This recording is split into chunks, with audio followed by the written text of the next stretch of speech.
Okay, so taklimat ni akan direcord dan akan diupload ke YouTube. So anda semua boleh tonton semula. Untuk makluman, ini adalah taklimat pembiayaan bangkit di bawah Bank Islam, dan anda tidak akan boleh mohon directly ke mana-mana cawangan Bank Islam sebab ini adalah program usaha sama antara Bank Islam dan juga UniKL, dan nanti pegawai Bank Islam akan terangkan berapa maksimumnya, cara-cara nak memohon dan sebagainya. Okey, syarat-syarat. So kita akan buka Q&A nanti di hujung. Okey, kita akan buka dan boleh bertanyalah. Okey, so untuk UniKL, pegawai yang akan in charge adalah saya sendiri. Saya adalah, nama saya Muhammad Syafiq Fikri Bernordin. Saya merupakan eksekutif dan juga master trainer di Teknoputra Division. Mungkin ada yang first time dengar, Teknoputra adalah satu bahagian pembangunan usahawan di UniKL. So untuk kolaborasi antara Bank Islam dan UniKL, saya yang akan in charge, dan so far mungkin nanti Ustaz Izwadi pun boleh ceritakan berapa ramai yang dah approve. Mungkin apa bisnes yang sesuai, apa bisnes yang tak sesuai dan sebagainya lah. Itu ada syarat-syarat. So far dalam rekod saya lebih kurang almost ada belas-belas orang lah yang dah berjaya terima pembiayaan ni. Okay. Mostly lebih kurang dalam 20,000 jugalah seorang tu. Ada je yang kurang, ada je yang 20,000 dia ambil pembiayaan ni maksimum.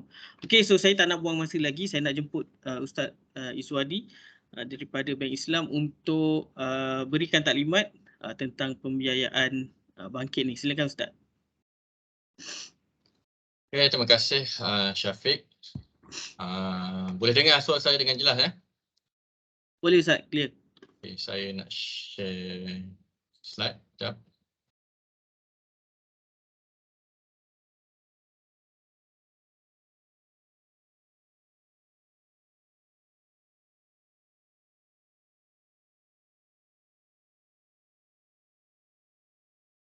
Keluar ke saya punya slide ni? Ada Ustaz, ada. Boleh nampak. Okay, baik. Setting sekejap. Okay, bismillahirrahmanirrahim. Assalamualaikum warahmatullahi taala wabarakatuh. Dan selamat pagi. Pertama sekali, mari kita merafakkan kesyukuran kepada Allah Taala kerana kita dapat bertemu pada pagi ini secara maya ataupun secara online. Terima kasih kepada pihak UniKL, Cik Syafiq dan rakan-rakan yang lain. Dan daripada tim Bank Islam, saya rasa ada beberapa orang yang masuk. Okay. Dan seterusnya yang diraikan kepada semua usahawan-usahawan di bawah UniKL, sama ada anda adalah masih pelajar UniKL ataupun dah kata alumni UniKL lah. Okay, sebagaimana yang Syafiq terangkan tadi, insyaAllah saya akan berkongsi pada pagi ini berkenaan pembiayaan mikro yang ditawarkan oleh Bank Islam. So saya harap anda semua kata boleh mengambil perhatian lah. Mungkin ada di kalangan kita tu yang nak yang macam ni, nak mau yang macam ni, ada nak yang mau macam tu. Okay, so insyaAllah nanti bila saya go through slide ni, hujung nanti kita buka Q&A. Sambil-sambil itu kalau anda ada pertanyaan boleh type di ruangan chat jugalah, tak ada masalah. Takut-takut tanya ingat tu terus tanya. Okay, baik. Sekejap saya ni tak keluar pula. Gambar saya tu nampak tak nampak tak apa, yang penting suara tu clear lah. Okay, baik. So kita akan teruskan. Okay, pertama sekali nak cerita sedikit berkenaan latar belakang lah. Okay. Satunya ada kita pakai dana daripada Sedekah Haus Bank Islam. Okay. Di mana Bank Islam telah melancarkan Sedekah Haus pada tahun Januari 2018.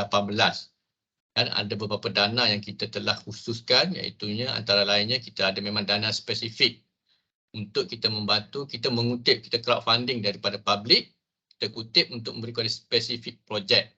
Contohnya IJN Foundation. kita ada UTM, kita ada Yayasan Sultan Bahiyah. Okay, itu spesifik projek. Dan kita ada juga dana perpetua ataupun kita panggil dana kekal. Okay, di mana sebahagiannya kami gunakan untuk memberi pembiayaan mikro kepada usahawan-usahawan yang terlibat lah. Okay, baik. Dan untuk maklumat semua, kena betulkan sedikit mindset sebab kami hari ini adalah sebagai bank. So, bila bank, sebut saja bank, kami tertakluk kepada rules and regulation yang ditetapkan oleh Bank Negara Malaysia. Masih tertakluk. Jadi apa-apa yang kami buat mestilah mengikuti law lah. Sebab kami bukan badan kebajikan. Sebab ada yang kadang-kadang disalah faham. Bila kita cerita pasal microfinance, dia ingatkan Bank Islam nak bagi grant. Okay? So no, kita bukan bagi grant. Kita bagi pinjaman, kita bagi pembiayaan tetapi dengan kriteria-kriteria serta benefit yang kata boleh membantu anda semula. Memang kita nak membantu semua orang tapi tak boleh. Okay? Jadi kita bantu sebahagian yang boleh ataupun yang dia boleh apply dengan apa yang kriteria yang kita telah tetapkan lah. Okay, baik. Itu satu pasal sedekah hauf. Dan yang keduanya, pada November tahun 2020, semua orang terkesan dengan pandemik COVID. Bukan negara kita saja, satu dunia, okay, terkesan dengan COVID. Jadinya pada November tahun 2020, Bank Islam telah melancarkan satu pembiayaan mikro, iaitu pembiayaan mikro bangkit. Okay, di mana sehingga 30 April tahun ini 2020 kita telah membantu memberi peluang kepada 229 orang. Tapi setakat Jun tu dah lebih lah, cuma data tu kami belum bawa kepada komiti untuk present data yang terbaru lah. Sebab kita kena tunggu mesyuarat dahulu, dalam mesyuarat confirm baru kita boleh publish lah. Okay, baik. Jadinya itu pada November tahun 2020. Sebelum November 2020, sebenarnya Bank Islam telah melancarkan satu dana ataupun pembiayaan mikro yang lebih awal, iaitu pembiayaan mikro iTakeCard. Di mana pada Mac 2020, bila kita COVID, Perdana Menteri telah mengumumkan Bank Islam dengan kerjasama Majlis Agama Islam Wilayah Persekutuan dan SME Corp Malaysia menawarkan pembiayaan mikro iTakeCard. Okey, itu pada awalnya. Jadi pada hujung tahun tu November kita lancarkan satu lagi pembiayaan mikro bangkit. Okey, itu secara snapshot lah, tahu sedikit sebanyak. Okay, baik. So apakah objektif pembiayaan mikro Bank Islam ini? Okey. So kita nak memberi peluang kepada kumpulan usahawan yang tidak layak mendapat kemudahan perbankan biasa ataupun kita panggil underbanked. Maksudnya kalau anda pergi ke mana-mana bank, bank tengok satunya langsung yang tiada rekod. Rekod kredit maksudnya, dan ada setengah tu hanya ada rekod account saving sahaja. So menyukarkan pihak bank untuk nak menilai sejauh mana anda punya kapasiti untuk ataupun behavior bila anda mempunyai komitmen bayaran. Okay, kadang-kadang tu kita ada rekod kredit, contoh pinjaman kereta, tapi bayar dia tu sekejap bayar, banyak tak bayar, sekejap bayar, banyak tak bayar. Jadi rekod dia tak cantik. So mana-mana bank dia akan menilai tahap behavior kita tu dalam pembayaran kita punya installment. Okay? Sebab itu memang dia akan ada credit scoring. Mana-mana bank dia akan ada credit scoring. Dia akan menilai. Itu salah satulah. Okay, baik. Dan kita nak membantu sekiranya anda semua orang kata memohon apa jua yang pembiayaan mikro Bank Islam yang kita nak cerita pada hari ini, sama ada bangkit ataupun iTakeCard. So anda akan mencipta satu rekod kredit. Satu, cipta rekod kredit. Yang kedua, cipta rekod kredit yang baik. Kita bukan nak cipta rekod kredit saja. Pastikan rekod kredit yang baik. Maksudnya ada pinjaman microfinance Bank Islam dan anda bayar cantik tiap-tiap bulan. So, dia tak ada masalah. Okay. Yang penting, bila dah graduate pada bangkit ataupun iTakeCard ini, anda boleh pergi ke mana-mana saja bank untuk nak memohon fasiliti yang lain. Sebab kita dah ada rekod kredit. Okay, sebab bank ni dia akan melihat kepada kita punya, tadi saya cakap behavior itulah. Okay. So daripada yang underbanked kita boleh pergi ke tahap yang bankable. So sudah mudahlah. Okay, baik. Sekejap ada panggilan masuk. Okay, baik. So seterusnya, ini saya nak cerita lagi roadmap. Okay, kita panggil bangkit bersama Bank Islam. Sebab Bank Islam kita ada beberapa fasiliti kenaan mikro. Okay, saya terus showkan semua sekali, senang. Baik. So yang pertama kita ada bangkit. Okay, kita ada bangkit. Kemudian kita ada iTakeCard dan kita ada PKS. PKS tu refer kepada SME, Small Medium Enterprise lah. Maksudnya perjalanan kita tu bermula daripada yang kecil, kita ada yang sederhana, kita pergi ke SME biasa sebelum kita pergi kepada yang lebih besar, iaitu kita ada commercial banking dan juga corporate banking.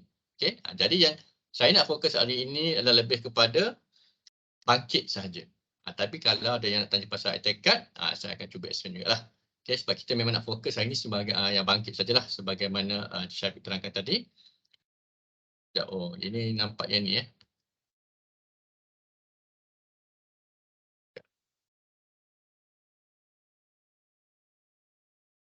Jadi yang keluar yang ini, tu saya setting tadi tu. Sekejap saya share.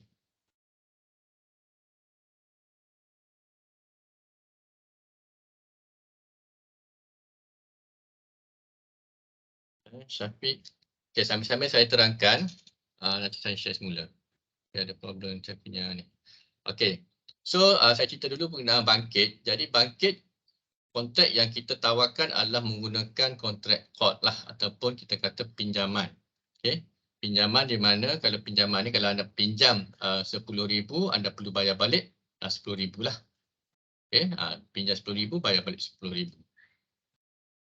Slide tak nampak kejap, saya tengah tukar. Dia ada problem saya punya monitor. Okay, tak apa kejap saya cerita dulu, nanti saya share balik. Okay, mungkin kena off presenter tak dah. view. Saya dah tutup dah. Saya dah tutup, saya nak on share balik.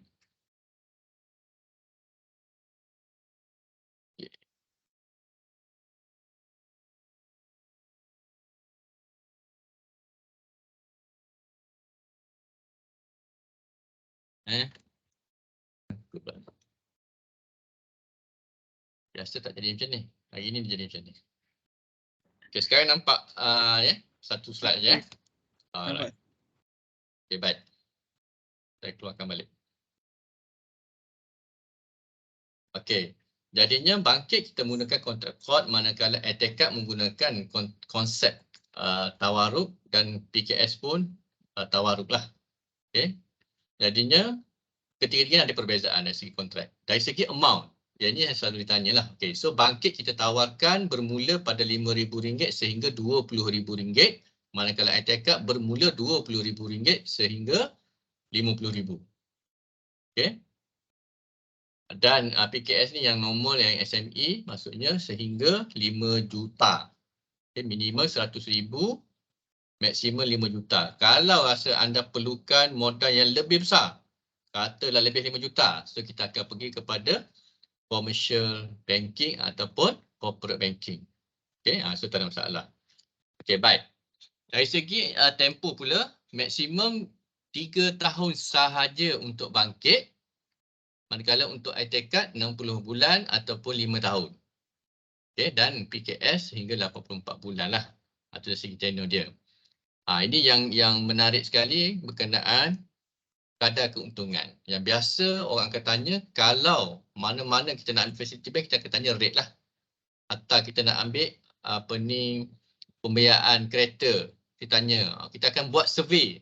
Bank Islam berapa rate? Bank lain berapa rate? Of course kita akan cari yang paling rendah lah, kan?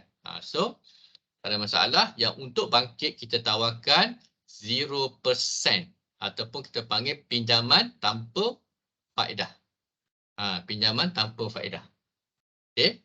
Kalau untuk iTakeCard kita ada 4% setahun.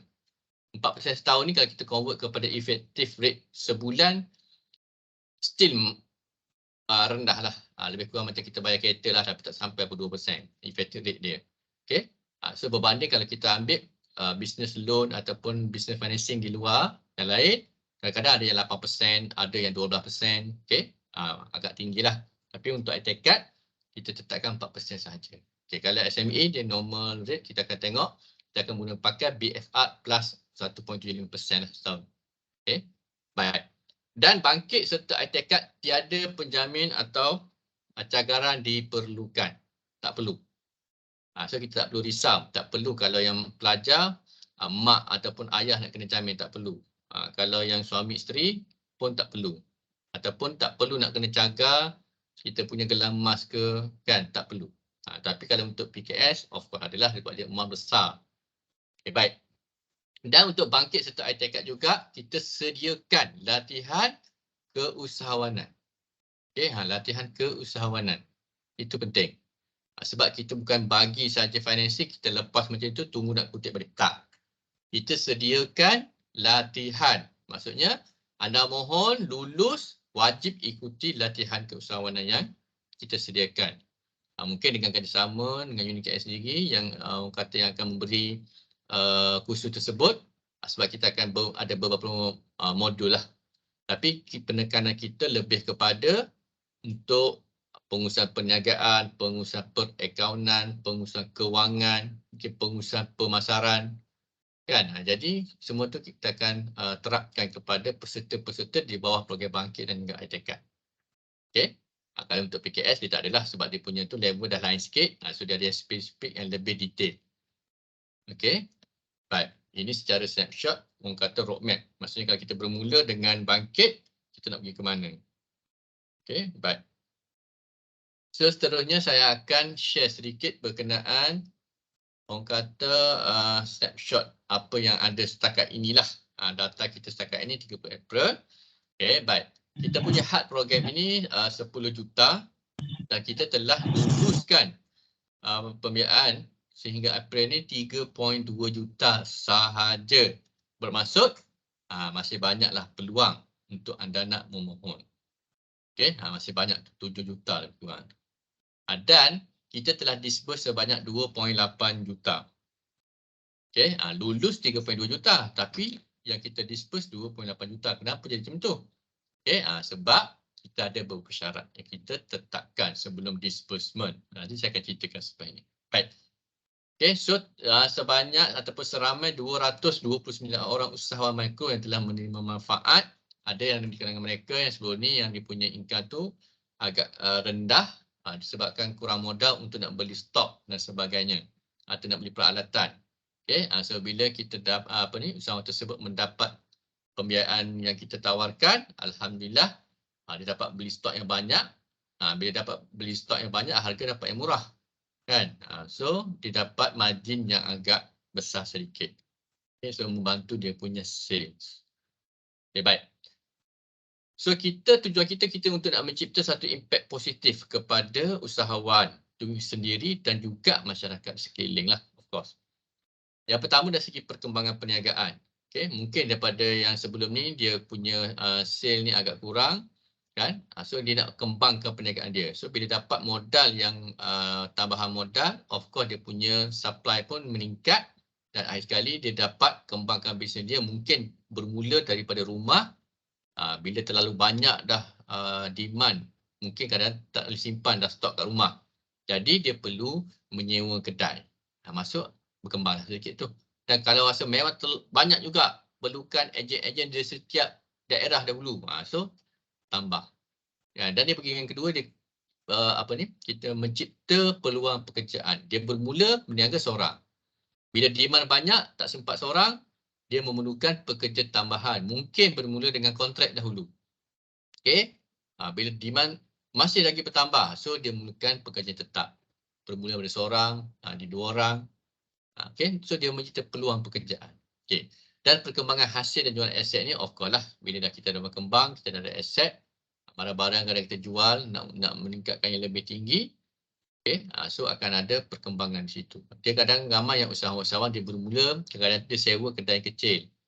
Kan, kedai kecil. Lepas tu kadang kedai tu dia berkembang, income dia meningkat, ada yang boleh beli yang kedai kecil tadi tu. Okay, so bila dah makin membesar tak cukup, kena cari yang kedai yang besar pula.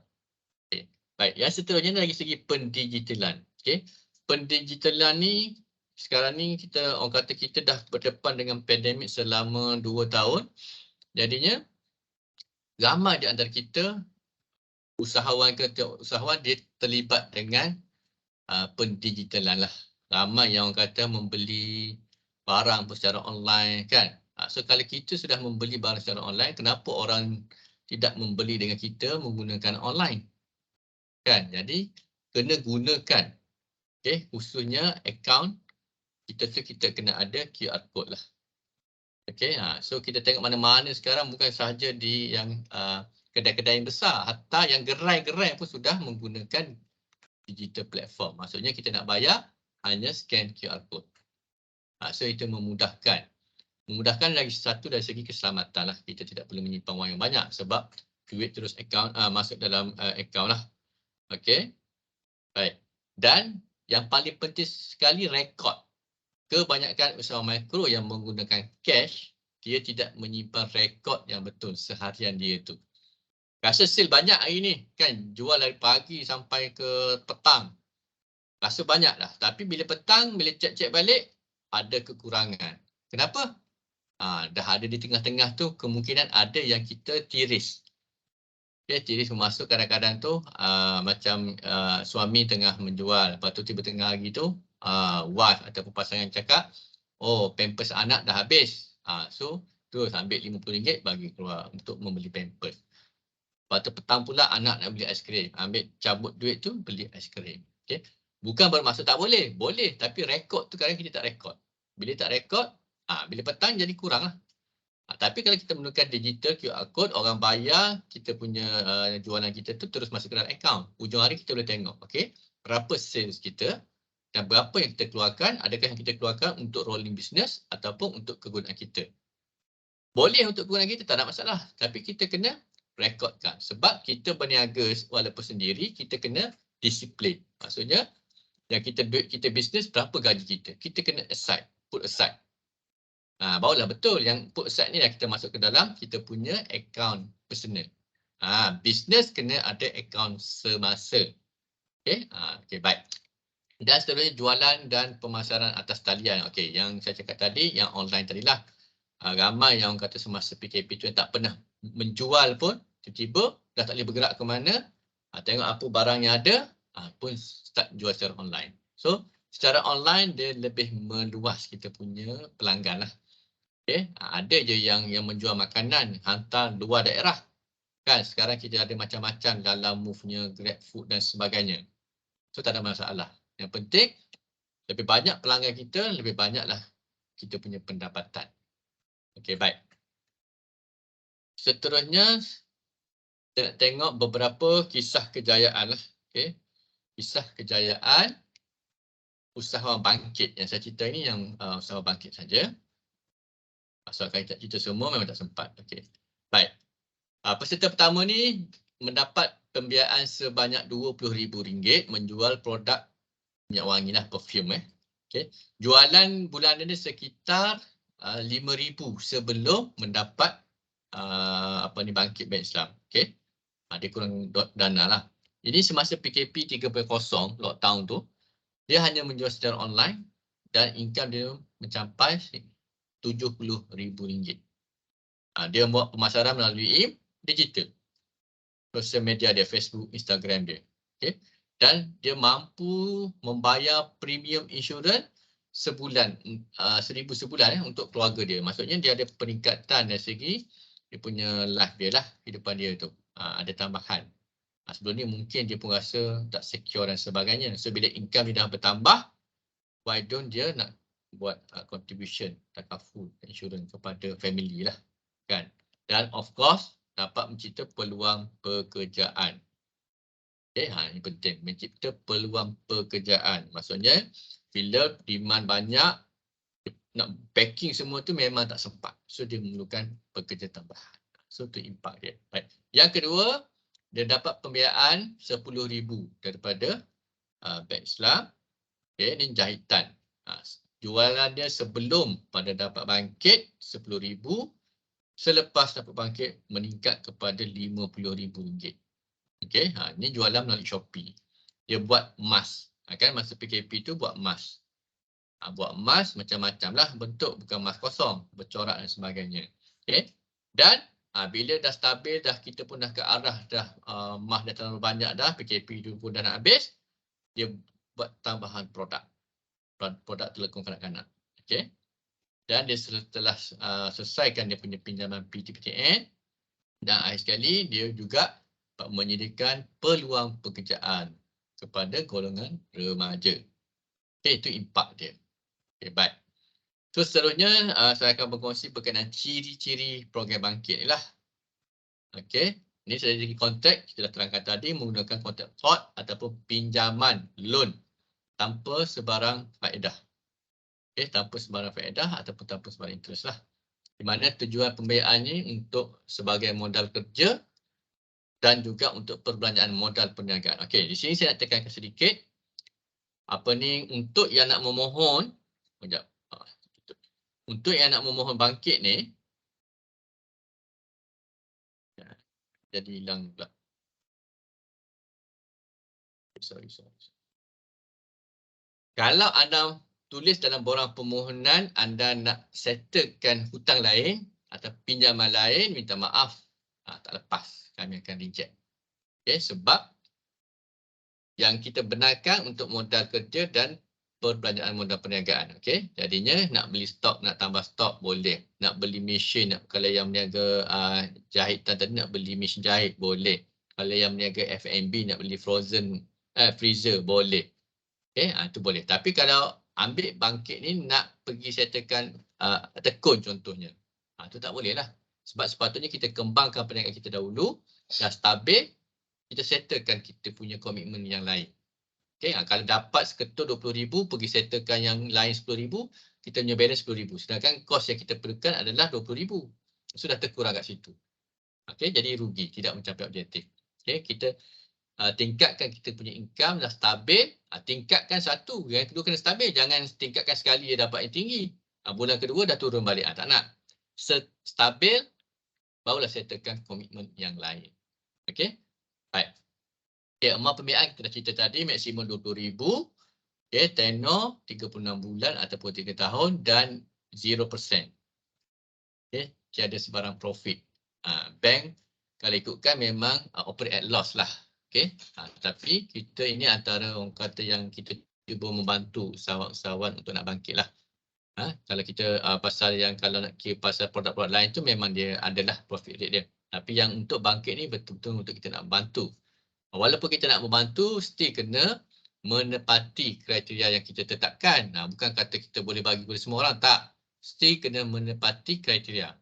Okay, sebab kami saya cakap awal tadi, kami ni masih bank. Okay, bukan pada kebajikan lah. Okay, baik.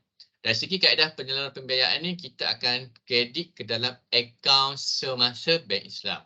Semasa anda nak memohon, kalau tiada akaun semasa ataupun akaun di Bank Islam, tiada masalah, boleh mohon. Tetapi bila anda mohon lulus, memang anda wajib buka akaun semasa bisnes di Bank Islam. Sebab kita akan kredit ke dalam akaun tersebut dan kita akan monitor lah. Okay. Dan manakala ada juga yang situasi yang kalau contoh nak beli mesin jahit tadi kan, anda dah bagi quotation dan sebagainya, kami check, okey. Mungkin kita akan terus bayar kepada supplier dan supplier akan hantar ke kedai anda lah ataupun di rumah anda pun boleh berlaku. Okay, baik. Manakala dari segi bayaran balik buat masa ini kami tetapkan sebulan sekali, ansuran bulanan lah. Mungkin ada di antara kita yang dah terbiasa dengan program yang lain, ada yang mungkin seminggu sekali, ada yang 2 minggu sekali pun ada. Okay, tapi untuk kita tetapkan sebulan sekali. Maksudnya anda ada masa untuk nak planning dari segi hasil jualan kita tu, kita put aside untuk yang kita bayar bulanan. Contoh kalau kita punya income sehari 200, berapa kita nak allocate untuk kita bayar balik tu? Mungkin tak RM50 ke, at least kita dah bersedia lah. Kita tak nak nanti di hujung bulan untuk nak bayar, kita tak ada duit. So dah jadi rekod kita tak cantik. Sedangkan objektif kita nak pastikan rekod kredit kita tu baik dan cantik lah. Maksud tiada tunggakan. Supaya memudahkan bila mana kita hendak pergi ke next level. Kita nak tingkatkan bisnes, kita nak grow, nak expand kita punya bisnes tu, memerlukan modal yang lebih besar. Kan, macam saya cakap ni, kalau nak beli premis, nak beli kedai, setakat RM50,000 tak cukup. Kan? Jadi kalau kita nak pergi ke yang besar, kalau rekod kita tak cantik, sukar untuk mana-mana bank nak berikan fasiliti. Okay, baik. Cagaran dan penjamin saya cakap tadi tak ada, tak perlu cagaran, tak perlu penjamin, dan yuran dan charge pun tiada. Kita tidak kenakan sebarang charge. Daripada RM10,000 kalau yang lulus, RM10,000 bersih anda akan dapat. Kita tak tolak pun. Okay. Dan kursus perniagaan wajib diikuti. Yang pertama, kita ada kursus induksi setengah hari, daripada pukul 9 sampai pukul 1 secara online sahaja. Perjalanan dia, anda mohon lulus, wajib ikuti kursus induksi setengah hari, barulah kita disperse duit. Kalau anda tak ikuti kursus onboarding ni, ataupun kita panggil onboarding session ni, induksi ni, kita tak akan kredit duit. Kalau anda terlepas minggu ni, anda kena tunggu next sesi. Sebab kita kursus induksi kita tidak buat tiap-tiap minggu. Setakat ni sebulan 2 kali, kadang-kadang sebulan sekali. Bergantung kepada jumlah peserta lah. Sebab kita meng-hire ataupun kita menggunakan trainer di luar lah. Sebab kalau setakat ada 5 orang, kita tak buat lah. Sebab kita kena bayar kat dia. Sama je kan. Sebab kos tu kami tanggung. Jadi kami akan mengambil kira peserta yang hadir, yang ada lah. That's why kadang sebulan 2 kali dan ada sebulan sekali saja. Bila dah disburse, barulah anda kena ikuti pula kursus keusahawanan. Ini yang kursus yang lebih detail, sama ada 2 hari ke 3 hari ke, yang kita akan cerita, terangkan, sharekan pengusaha perniagaan, pengusaha kewangan, pengusaha pemasaran, dan mungkin dengan satu tahap dah setahun tu mungkin kursus percukaian, zakat dan sebagainya. Kadang-kadang kita kata memang kita dah lama berniaga ataupun kita dah biasa ikut mak ayah kita berniaga, tapi kadang-kadang ada yang certain yang technical part tu kita tak tahu. Sedangkan itu membantu kita punya perniagaan lah. Kan? Ada kadang ramai yang sebelum ni yang legacy lah. Ini zaman tok kita dulu yang berniaga, lepas tu turun ke ayah. Sekarang kita pula. So at least kita tambahkan knowledge kita, skill kita supaya kita dapat kembangkan perniagaan kita dengan lebih baik. Baik. Lawatan tapak, memang kita akan pergi buat lawatan tapak. Bukan sebelum lulus, selepas lulus. Mungkin selepas 2 bulan ke. So kami akan pergi tengoklah macam mana nak tahu perkembangan perniagaan anda. Sebelum dapat bank Islam banyak mana. Dah dapat macam mana. Apakah masalah-masalah ataupun cabaran yang anda hadapi. Mungkin kita boleh berkongsi. Mungkin kita mengambil orang kata maklumat daripada yang perniagaan yang sama yang lain-lain yang buat tu, kita share je lah. Kadang-kadang kita tengok, rupanya ada yang akak lain dah buat macam ni. So why don't you tukar sikit, ubah sikit dan sebagainya lah. So kita ada perbincangan di situ. Kadang-kadang ni ada yang usahawan yang ada masalah tapi dia tidak cerita. Akhir sekali tengok dah ada tak bayar. Kenapa tak bayar? Tak boleh niaga. Kenapa tak boleh niaga? Saya tak ada ni, macam-macam. So kita akan bincang lah itu. Baik. Ini galakkan kepada pelanggan ni maksudnya untuk kita bersedekah lah. Sebab awal-awal saya cakap tadi, fund microfinance ini sebahagiannya kita menggunakan daripada dana perpetua ataupun dana kekas sedekah house. Jadi kalau anda pun dah orang kata dah berjaya, so kena jugalah menyumbang. Menyumbang atau bersedekah. Sedekah mana-mana pun tak ada masalah. Tapi kita nak amalan tu teruskan, istiqomah, konsisten. Ada kadang sedekah juga untuk sedekah pun tak ada masalah, boleh. Supaya kita dapat membantu juga orang lain sebagaimana yang kita dapat dahulu. Kan? So mungkin kita sebelum ni kita RM1 sehari. Agak dah stabil, boleh naikkan sikit RM5 sehari. Dah agak cantik orang kata RM10 sehari. Tak ada masalah. Yang penting konsisten. Baik. Dan nombor 2 ni untuk pelanggan Muslim. Kenapa saya bisa cakap sini pelanggan Muslim?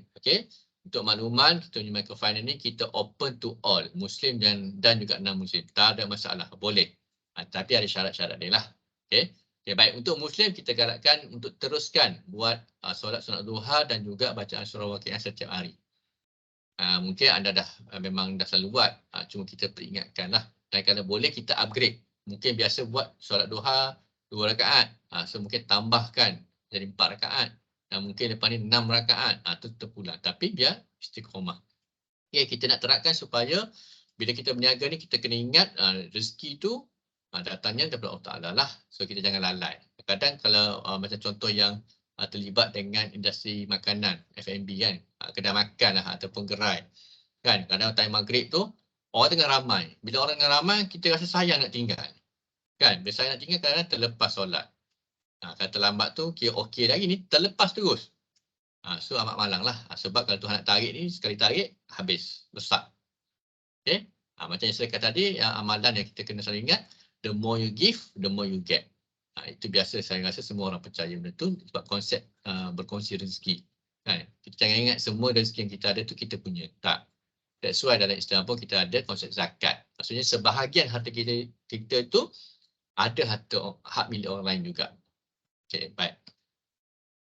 Okey, ini kriteria kelayakan. Pertama, memenuhi kriteria definisi mikro, usaha mikro yang ditetapkan oleh SME Corp Malaysia. Apa yang definisi yang ditetapkan oleh SME Corp Malaysia? Jadi dua. Okey. Yang pertama, jualan sale anda tahunan tu tidak melebihi RM300,000. Okey. Jualan setahun tidak melebihi RM300,000, anda dikategorikan sebagai usahawan mikro. Kalau lebih RM300,000 dia bukan mikro lah, dia dah SME dah. Okey. So mikro.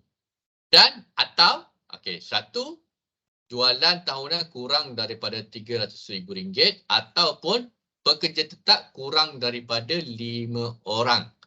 Ada lebih 5 orang dia dah besar lah. Okey, ini syarat dia. So kalau anda dalam kategori ini, so anda boleh mohon. Okey. Jualan bawah RM300,000 ataupun pekerja tetap kurang daripada 5 orang. Okey, baik. Nombor 2 ni mestilah milik warga negara Malaysia minimum 51%. Kenapa 51%? Okey, baik. Ini untuk yang perkongsian dan juga yang kalau sedia berhad lah. Kalau yang ada 2-3 orang tu kan. Kalau untuk sole prop, milikan tunggal mestilah 100%. Mak seorang. Kan? Baik. Nombor 3, okey. Wajib ada ataupun daftar SSM.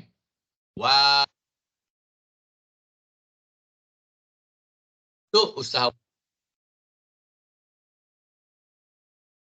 awak, dia tak ada SSM untuk yang enterprise ataupun sole prop dan perkongsian.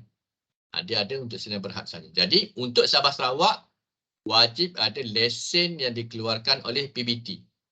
Okey, kalau Kota Kinabalu, Dewan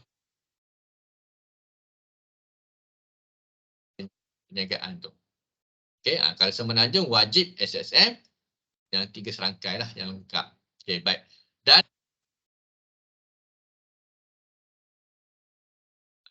klinik ni dia tiada SSM. So dia ada yang badan pendaftar tu. So kita perlukan itu ataupun legal firm yang kecil-kecil. So badan profesional yang berkenaan itulah. Okey, baik. Dan nombor 4,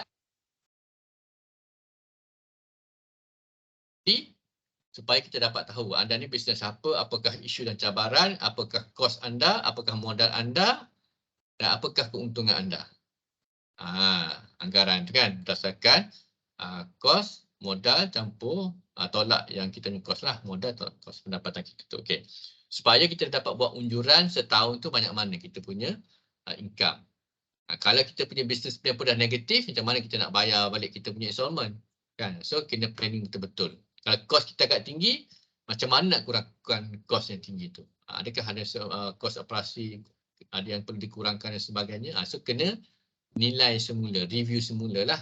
Janganlah beli barang yang mahal. So kita kena survey.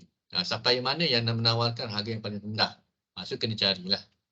Okey, baik. Yang nombor 5, minimum 6 bulan dalam perniagaan. Okey, untuk memohon bangkit minimum 6 bulan. Kalau iTakat minimum 1 tahun. Okey. Bangkit 6 bulan, iTakat 1 tahun. Kalau anda semalam baru bangun tidur nak berniaga, saya rasa nak berniaga lah hari ni. So tak boleh lagi lah. Kena tunggu 6 bulan lagi. Lepas tu baru boleh apply. Okey, itu maksud dia. Sebab kita yang sini bukan untuk startup. Memang yang dah berniaga lah. Okey. Baik. Dan tarikh permohonan. Kalau anda mohon tahun ni, anniversary birthday tahun ni adalah 60, maksimum, boleh. Boleh. Okey. Kalau yang orang kata 61, birthday tahun ni 61. So tak boleh lah. Okey. Maksimum 60 sahaja. Alright. Okey, ini kriteria tambahan. Aktiviti perniagaan mestilah patuh syariah dan patuh undang-undang. Okey. So ada yang non-Muslim yang nak memohon, boleh, tak ada masalah. Tapi syarat dia, perniagaan tu patuh syariah, patuh undang-undang. Kita ada yang sebelum ni yang non-Muslim dia buat repair telefon. So tak ada isu, boleh. Okey. Baik. Nombor 2, punya rekod kredit yang bersih yang tidak disenah hitamkan, tidak blacklist lah. Kita akan cek rekod SECRIS Bank Negara Malaysia, rekod fasiliti anda sekiranya anda mempunyai hutang-hutang, pinjaman, pembiayaan di mana-mana bank. Okey, akan ada rekod. Kalau anda ada ke pajak gadai, Rohnu pun ada. Dan kalau anda ada pinjaman PTPTN, walaupun dia bukan bank, tapi ada dalam rekod SECRIS Bank Negara. Okey, kita akan cek dan lebihi 2 bulan.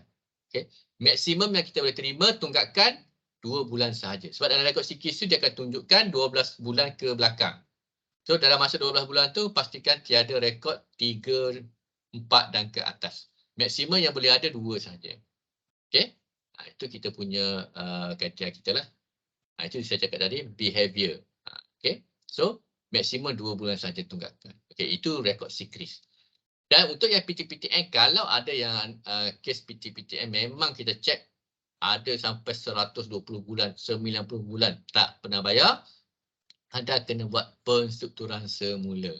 Kena hubungi PTPTN untuk dapatkan kelulusan penstrukturan semula. Okey. PTPTN ni selagi mana anda nak bayar, komit untuk nak bayar, dia tiada masalah. Okey. Kita kena ingat kita sudah mendapat manfaat daripada PTPTN, kita dah belajar menggunakan PTPTN. Jadi kita kena bayarlah supaya manfaat tersebut boleh diberi pula kepada adik-adik kita yang lain. Pelajar-pelajar yang lain. Okey. So manfaat tu. Jadi kita kena bayar. Okey, baik. Mana ada pinjaman singa ke, akan ada dalam situ, kita akan cek. Dan kalau anda pernah kena saman ke, kita tengok saman tu dah selesai ke belum. Kadang-kadang dah selesai tapi rekod dah ada dalam tu. Ataupun anda dah selesaikan tapi masih pelepasan daripada, kalau bank lah yang mengesahkan, okey, yang isu kita tu kita telah buat penjelasan sepenuhnya. Maksudnya dah telah selesai. Maksudnya kita perlukan surat tersebut. Okey, baik. Dan di mana track ini tidak boleh melebihi RM1,000. Apa itu track ni? Okey, baik. Track ni kalau anda yang membuat jenis bil-bil langganan. Sebagai contoh, penapis air, Kowe ke, Kuku ke, kan setiap bulan kan recurring kan. Dia kalau anda tak bayar, dia tak datang potong. Tapi dia akan keep recurring bill tu. Sekali tiba keluarlah surat saman apa RM600. Kan? Okey. Saya ambil penapis air RM600. Dah guna Astro, sedap tengok macam-macam cerita. Tak bayar. Tiba sampai bil dah RM300. Jadi berapa tu? RM900. Lepas tu pula sedap-sedap guna internet sebagainya, Maxi ke Selcom. Tak bayar sampai RM300. Okey, dah jadi RM1,200. Sedangkan kita punya maksimum RM1,000 saja. So anda kena selesaikan bil-bil itulah. Sebab kita dah guna manfaat, kenapa kita tak bayar? Kan, apa jua yang manfaat kita dah guna, kita kena bayarlah. Kan? Sama juga pinjaman ataupun pembiayaan. Kita dah guna dah dapat manfaat tersebut. Jadi kita kena bayarlah. Okey, so maksimum RM1,000 sahaja. Lebih anda kena selesaikanlah. Okey, baik, itu ke situs. Manakala nombor 3 ni dicek. Dicek ni saya percaya usahawan mikro ni tak ada kot yang setakat saya proses. Okey. So kalau ada kita akan tengok jugalah.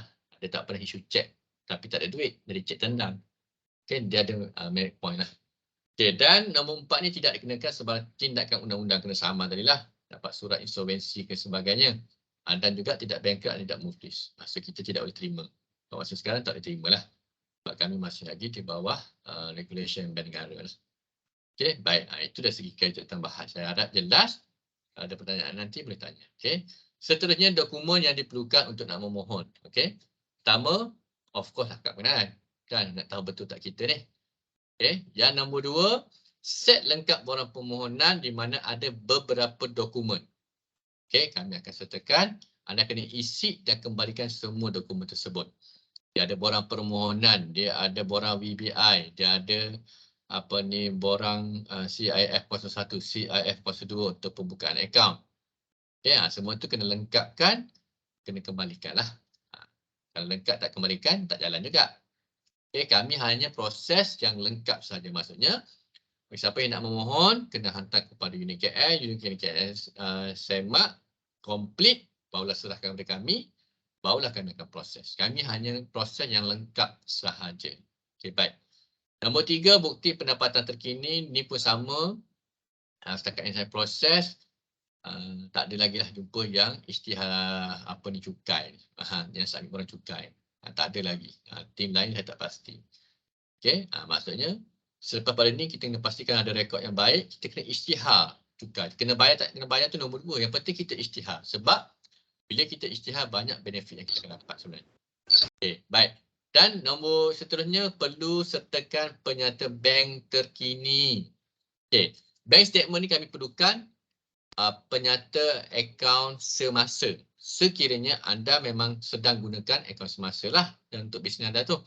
Ini pun satu, ramai juga usahawan mikro kita yang tidak membuka akaun semasa. Masih lagi menggunakan akaun saving personal. Tak betul lah. Sepatutnya kita bisnes, kita kena buka satu akaun semasa, akaun bisnes. Okay, yang akaun personal tu memang kena ada lah. So, daripada akaun bisnes kita tu, kita akan perlukan untuk gaji kita tu. Kena ambil lah, jangan tak ambil gaji tu. Kan? Kena ambil. Baik. 3 bulan terkini Okey, bukti pendaftaran perniagaan ni SSM. Kalau SSM tadi yang lengkap 3 serangkai atau 4 serangkai. Apa itu 3 serangkai, 4 serangkai tu? Okey. Yang pertama dia ada borang D atau borang E yang macam CJ itulah yang selalu kita pamer tu kan. So kalau D tu yang baru, kalau E tu yang renew. Itu satu. Yang kat belakang dia tu akan ada pula nanti maklumat pemilik. Siapa pemilik tu? Okey, yang seterusnya maklumat perniagaan. Jenis perniagaan tu apa? Milikan tunggal ke? Perkongsian ke? Atau kalau cawangan, dinyatakan cawangan yang lain tu kat mana. Okay, jadi kena bagian lengkap dan kena pastikan valid masih sah dan pastikan yang anda cetakkan tu yang terbaru. Mana baru cetak dalam masa 3 bulan semasa lah. Jangan bagi yang anda cetak tahun lepas. Dah lapse tahun. Kalau anda bagi yang salinan yang anda cetak yang tahun lepas, tim operation akan call minta yang baru. Sebab macam-macam perubahan boleh berlaku sepanjang setahun tu. Kan, bertukar alamatnya, bertukar bisnesnya. Kadang dalam kita punya tajuk bisnes kita tu kita kata menjual makanan bakery contoh. Tapi bila dah PKP kita dah stop, kita dah tukar. Sekarang dah berniaga pakaian. Tapi dalam tu tak ada. So memang tak lepas lah. Okey, tu maksudnya kena bagi yang terbaru lah. Baik. Kalau yang lesen PBT tu kena bagi juga lesen PBT lah. Kalau yang berniaga di premis, lesen, kalau contoh kat sini kita kata MPKJ. So kena bagilah lesen premis tu, lesen perniagaan yang dikeluarkan oleh MPKJ. Hatta kalau kita berniaga pasar malam ke apakah ada lesen ataupun kita permit sementara tu kan. So kena bagi jugalah. Sebab kami nak pastikan yang memohon ni adalah genuine yang bisnes. Bukan kita ni proxy orang. Tak nak. That's why kita ada site visit dan sebagainya. Okay, kita nak pastikan genuine memang kita yang bisnes. Okay, baik.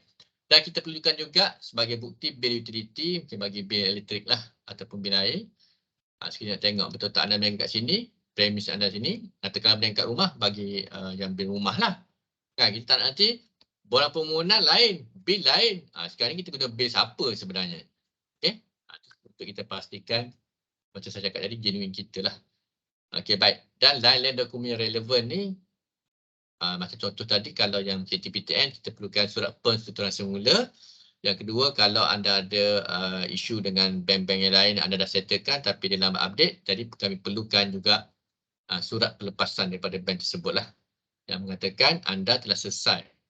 So, sebagai pelepasan, maksudnya kita dah boleh ambil. Okey, itu antara yang biasa kita akan minta lah. Dan kalau macam bank statement, kalau anda bagi 3 bulan tapi kita tengok dia punya transaksi itu agak rendah dan sebagainya, kemungkinan kita akan minta tambahan. Okey, ada yang berlaku kita minta 6 bulan. Okey, so nanti tim operation yang akan tengoklah, sebab dia akan proses, dia akan tengok dan dia akan call anda untuk interview, untuk tanyalah. Kadang-kadang maklumat dalam borang permohonan tu ada yang tak lengkap. Okey, ada yang tak lengkap. So dan juga yang facility credit yang ada dalam borang permohonan tu anda tak tulis. Tapi kita cek benda tu ada. Dalam sitos kadang tu kita kena saman. Bukan itu dia kata, bukan saya, tu sebenarnya saya penjamin. So penjamin sama je lah. Kalau yang prinsipal tak bayar, anda yang menjamin, so anda yang kena. Selagi anda tak settlekan, nama anda tersangkut. Macam semalam kita ada buat briefing macam ni juga di satu entiti. Seorang abang tu dia dah 20 tahun nama dia sangkut dengan CTOS. Sebab yang penjamin adalah selagi dia tak settlekan, selagi itulah nama dia ada dan selagi itulah dia akan sukar untuk nak memohon mana-mana fasiliti. Sebab dia pergi dengan bank akan tengok nama dia sangkut lagi CTOS sebab dia tak settlekan. So berhati-hatilah untuk menjadi penjamin tu. Kadang-kadang orang yang minta kita jamin tu masa dia minta tu memang baiklah, walaupun adik-beradik dan sebagainya. Tapi sekali dia tak bayar, kita yang kena menanggung. Okey. Baik. So saya rasa itu saja. Terima kasih kepada semua memberi perhatian. Ini alamat email kami kalau ada yang untuk pertanyaan. Tapi untuk program yang hari ini sebenarnya anda kena melalui pihak UniKL. Okey. Melalui pihak UniKL. So apa-apa pertanyaan, permohonan nanti melalui UniKL. Sebab kami telah melantik UniKL sebagai rakan pelaksana. Okey. Dan macam Syafiq cakap tadi awal-awal tadi, tidak boleh pergi memohon ke mana-mana cawangan. Memang tak ada. Semua melalui kita ni rakan pelaksana dan kami lah. Kalau anda pergi ke cawangan, saya nak ambil bangkit, memang tak ada. Okey. Sebab kita tidak tawarkan kepada public. Alright. Baik, so saya rasa itu sahaja. Terima kasih. Saya akan cuba tengok dekat ruangan chatting ni. Kalau soalan boleh tanya dekat chat. Satu lagi saya nak tambah extra document required. Okey. Untuk UniKL perlu, jika anda seorang alumni, perlu kepilkan sekali, perlu hantar sekali satu salinan sijil ataupun scroll graduation anda. Kalau student, anda kena dapatkan surat pengesahan pelajar di akademik. Itu sahaja untuk tambahan dokumen di UniKL, sebab kita tak nak peluang ini terlepas kepada bukan UniKL. Sebab kita nak bantu kita punya ni. Dan tolong bagi tahu kawan-kawan lain kalau mereka perlukan bantuan pembiayaan ni, boleh Roger. Dan semua dokumen perlu hantar kepada saya akan proses dan saya akan submit kepada pihak Bank Islam. Okay. So saya open kalau ada soalan. Kita dah 1 jam 20 minit dah ni. Okay. Boleh unmute boleh unmute. Boleh unmute, boleh tanya dekat chat kalau ada soalan. Okey. Ada Ustaz. Okey, satunya kalau buat produk dan berniaga online atau berniaga buka bos macam pemodal untuk marketing. Okey, so kalau untuk marketing tu dia akan jadi working cap lah. Boleh, tapi macam saya cakap tadi, syarat-syarat tu maksudnya perniagaan anda tu berdaftar, kena ada SSN. Tak kisah sebab yang kalau mengikut definisi yang SSN Corp tadi tu, sama ada anda daripada sektor pembuatan, perkhidmatan atau sektor-sektor lain termasuk yang perniagaan online. Boleh. Tadi bawah 300,000 ataupun pekerja tetap tidak melebihi 5 orang. So maksudnya boleh mohon lah walaupun online. Penting berdaftar SSN tu. Ya, okey, betul. Baik. Tak Dan kisah nombor 2. chip ke apa ke, yang penting mesti ada SSM. Tak Betul. ada account bank tak apa. Nanti dengan Bank Islam kita boleh sediakan satu lagi kemudahan untuk UniKL, iaitu buka akaun Bank Islam semasa current account tanpa deposit. Itu Betul. pun kita akan bagi juga. So tak perlu risau pasal akaun. Betul. Okey, baik. Yang nombor 2 ni tak ada SSM, memang langsung tak boleh apply. Buat baru nak apply tapi okey. Kalau dah berniaga lebih 1 tahun, dah melepasi syarat kita lah. Maksudnya minimum 6 bulan. So, tapi anda kena register SSN. So, register SSN dan terus mohon lah. Sebab kita akan dalam permohonan tu dia akan tanya tarikh operasi perniagaan anda. Maksudnya bila kita itu anda tulis itu memang setahun. So kita akan perlukan bukti-bukti yang lain lah. Yang kata yang dah berniaga setahun tu. Kalau baru register SSN tak apa. Yang penting bisnes tu dah melebihi 6 bulan. Okay, so kita akan check apakah bukti yang anda kata anda dah berniaga 6 bulan tu. Melebihi 6 bulan tu. Macam akak cakap tadi, dah setahun. So kita akan check apa bukti yang kata dah setahun tu.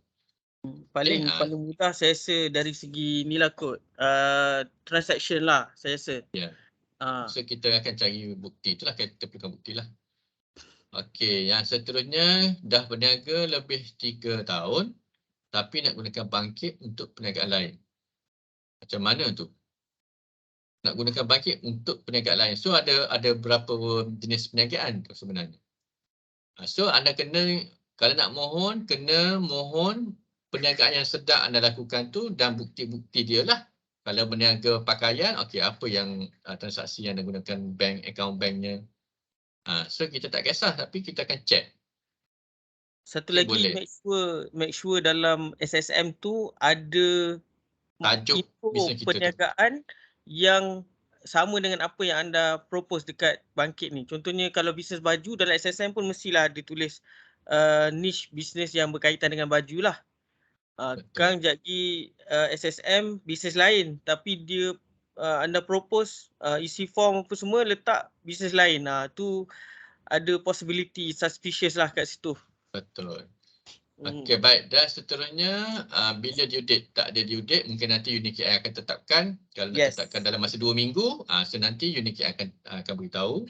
Cumanya kami akan start proses bila kami terima. Mungkin UniKI tetapkan 2 minggu untuk anda semua submit kepada UniKI. UniKI akan check completeness of the dokumen, mungkin katalah 2-3 hari. Kita baru dapat kepada kami. Okey. Betul. Kami akan start proses di situ dan approvalnya akan bermula daripada T+0 yang kami terima. Itulah. Okey, dari segi yang approval ni, dia bergantung lah. Sebab bila kami dapat dokumen, kami perlu buat semakan, sitos dan sebagainya. Dan kami perlu buat, kita panggil paper approval. Okay, nak buat paper approval tu, kami kena masukkan segala maklumat anda, akaun anda, macam mana kredit transaksi, berapa balance dan sebagainya. Okay, paper approval tersebut kita akan buat kepada komiti. Okay. So, yang untuk daripada kita terima dokumen sehingga approval tu kadang-kadang mengambil masa sampai 2 minggu. Sebab nak buat paper tu pun mengambil masa juga. Kan, yang anda bagi tu borang permohonan sahaja. Yang pihak kami kena buat tu masukkan maklumat dalam permohonan dan maklumat-maklumat lain berdasarkan apa yang telah kita cek tadi, situs dan sebagainya, dan apa recommendation kita berdasarkan yang anda submit tu. Okay, so approval boleh mengambil masa dalam 2 minggu lah.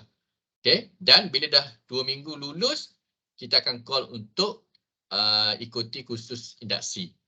Induksi terpulang lah. Kalau kebetulan lulus hari ni, minggu tu ada kursus, boleh terus masuk kursus tersebut. Tapi kalau tak ada, terlepas minggu depan, so akan tunggu 1 minggu. Okay, so disbursement tu dia akan mengambil masa sikit. That's why kalau perasaan saya cakap tadi, kenapa kita lulus 3.2 juta, tapi kita baru disburse 2.8 juta. Sebab dia ada pasal yang kursus tadi lah. Sebab yang ada terlepas kursus, kena tunggu next session, kan? Itu maksud dia. Okay, baik. Nak tanya, kalau tak buat income tax, boleh apply? Boleh. Dalam kita punya kriteria tadi, kita tak cakap pun kalau you syarat kena declare income tax kan. Cuma kita kata kalau ada, bagi. Kalau tak ada, saya cakap awal tadi, memang ramai yang tak ada ataupun tak isytihar tax. Kan? Baik. Saya sebenarnya buka syarikat Sdn Bhd dengan adik-beradik, baru tutup. Okey, saya baru nak mula bangkit. Okey, kalau nak ni kena tengoklah, kalau nak mula semula tu adakah mendaftar SSN yang baru. Kalau daftar SSN yang baru, dia kira barulah, tapi buktikan yang perniagaan tu yang melebihi 6 bulan tu lah. Kita sektor kita tak kisah, pertanian ke, agriculture pun tak ada masalah, pembuatan yang biasa pun tak ada masalah. Yang penting bisnes tu dah melebihi 6 bulan. So nanti boleh apply lah. Okey. Okey, baik. Untuk Sdn Bhd buat masa sekarang, kami finish dahulu. Okey, sebab kami baru dapat kelulusan berkenaan penawaran untuk syarikat Sdn Bhd. Okey. So baru dapat kelulusan dan kami perlu ada tambahan dari segi operasi. Dia proses flow dia agak ada tambahan sikit lah sebab Sdn Bhd dia banyak dokumen yang kita perlu semak. Satu. Dia pun cara pun lain. Jadi kami baru dapat kelulusan dan buat sementara waktu untuk syarikat Sdn Bhd kami hold dahulu. Once ready, kita akan maklumkan semula yang kita dah start mula terimalah yang Sdn Bhd. Okay, Sdn Bhd buat masa sekarang kita hold dulu lah. Okay, kita hold dahulu. Sebab dia adalah proses tambahan. Saya rasa kalau kat yang syarikat seni berhad pun tahulah. Kan, dengan perlukan board rezo-nya, macam-macam. Okay, jadi proses flow tu kami kena tambah. Okey, baik. Penjadualan pembayaran balik. Baik. Penjadualan pembayaran balik untuk bangkit sangat simple. Terus divide berapa bulan yang anda nak tu. Biasanya kalau kita bagi 20,000, kita divide kepada 3 tahun lah ataupun 36 bulan. Sebab kita tak ada interest, tak ada apa. So kalau 20,000 bahagi 36 bulan, setiap bulan anda hanya perlu bayar RM555 dan 56 sen. Kalau anda dapat 10,000 nak 3 tahun, bahagi 36 bulan tadi tu dalam 240 macam itulah lebih kurang. Terus divide. Tapi untuk IT card dia lain sikit lah sebab dia ada 4% profit tu. Okay? Jadi untuk bangkit simple saja. Ada satu lagi soalan, Ustaz. Kalau enterprise tapi perkongsian, ada extra dokumen yang perlu submit ke? Mungkin dari segi partnership agreement ke dan sebagainya? Dia tak ada kalau enterprise partnership. Enterprise lah.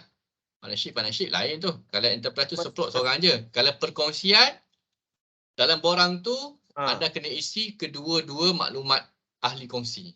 Okey. Contoh untuk borang CIF 01, 02. CIF 01 refer kepada owner of the company. So kalau perkongsian katalah 2 orang. Dua-dua orang tersebut kena isi borang CIF 01. Dua-dua orang. CIF 02 tu untuk maklumat syarikat kita, bisnes kita. So tu satu je lah. Isi sekali je lah. Dan maklumat-maklumat lain tu kena isi semua. Sebab perkongsian dia punya liability sama. Dia punya syarat pun sama. Tak boleh kalau salah seorang tu tak lepas syarat kita. Tak boleh. Dia dua-dua tu kena sama. Sebab dia perkongsian. Sama juga seni berhad. Kan? Jadi dua-dua maklumat pemilik ataupun ahli rakan kongsi tu kita perlukan lah. Kalau ada salah seorang yang ada masalah blacklist ke, memang tak boleh. Akan sangkut. Okay, akan sangkut. Alright. So ada apa-apa persoalan yang lain dalam chat ni? Saya rasa dah tak ada. Ni. Ada yang bertanya tentang borang. Borang saya akan bagi link nanti. Dalam link tu ada semua borang yang diperlukan. Anda kena print. Dan saya akan bagi satu link juga video untuk cara pengisian borang. Dalam tu anda boleh tengok cara nak mengisi borang tu satu persatu, dekat mana nak kena sign apa semua. Isi pakai pen kalau boleh. Macam mana Ustaz? Sign semua pakai, ada yang sign pakai digital. Apa rahsia daripada bank? Baik. Sebab sekarang ni untuk makluman semua segala dokumentasi tu memang kami masih guna yang fizikal lagi sebab produk ni pun kita tawarkan dengan kos yang paling rendah. Jadi memang kita tidak menginvest lagi dari segi yang sistem dan sebagainya lah. Sebab dia nak buat walaupun kita kata simple punya program melibatkan kos. Jadi that's why kita masih lagi gunakan secara fizikal. Dan anda kena isi, sign dan scan hantarlah. Dan yang original tu nanti hantar ke UniKL lah. Sebab mana-mana processing dia memerlukan sign yang original lah. Sign, scan, hantar dulu email ke apa. Tapi yang fizikal tu kena submit juga lah. Kena submit juga. Sebab itu bukti kalau jadi apa-apa nanti, maksudnya memang betul-betul anda yang sign lah. Di kemudian hari kita tak nak nanti jadi isu. Satu lagi untuk yang digital ni kalau nak type dekat bahagian proposal, itu tak ada masalah lah. Itu tak ada masalah. Sign. Jangan risau tentang business proposal sebab Bank Islam dah sediakan template, just isi sahaja. Simple saja. Kita punya template tu paling simple lah. Bukan sebagaimana business plan mungkin kalau anda belajar dulu kan, dia memang very detail. Ini tak. Kita jangan tahu bisnes apa, apakah isu dan cabaran, berapa pendapatan anda, hasil anda bulanan kan, dan berapa kos anda, tolak api air apa semua, berapa anggaran profit bulanan. So kita nak buat unjuran. Okay, itu saja. Dan ambillah gambar yang kita tengok kedai ke apa ke sebagai bukti. Supaya nanti kita pergi buat site visit, tengok ini kedai ni lain, ini lain. Ambil gambar kedai siapa sebenarnya. Kita tak nak macam itulah. Okay, baik. So saya rasa dah tak ada apa persoalan. Kalau masih ada nanti mungkin boleh berhubung dengan Syafiq ataupun pihak UniKL. Kalau dia boleh jawab, itu jawablah. Kalau tak jawab, nanti dipanjangkan kepada kami. Okay, baik. So saya rasa itu saja. Terima kasih Syafiq dan pihak UniKL. Saya nampak tadi ada Dr. apa? Zawiyah ke pula saya nampak. Ya. Uh, terima kasih kerana join. Dan terima kasih juga kepada semua peserta yang hadir pada pagi lah. So saya kembalikan kepada Syafiq. Terima kasih. Assalamualaikum. Alright. Terima kasih kepada Ustaz Izwadi. Kalau ada sebarang persoalan, anda boleh tanya dalam grup Telegram yang saya sediakan tu, info kesoalan UniKL tu. Kalau boleh invite lagi kawan-kawan yang lain join dalam tu, sebab itu bukan sahaja tentang Islam, semua info kesoalan UniKL memang insya-Allah saya akan update dalam tu lah. Dan saya akan share link untuk form dan juga video untuk anda mengisi ni tersebutlah, form tersebut. Okey, dan tentang submission deadline semua saya akan inform dalam grup Telegram tu insya-Allah. Okey, so saya rasa tak ada apa-apa lagi. Terima kasih tim Bank Islam dan juga pegawai-pegawai daripada kampus UniKL, Dr. Zawiyah, Cik Mahfuz, Puan T, Cik Taki dan yang lain-lain. InsyaAllah kita jumpa lagi pada sesi akan datang ataupun pada waktu yang akan datang. Terima kasih semua. Assalamualaikum warahmatullahi wabarakatuh. Waalaikumsalam warahmatullahi wabarakatuh. InsyaAllah harap jumpa lagi. Waalaikumsalam warahmatullahi wabarakatuh.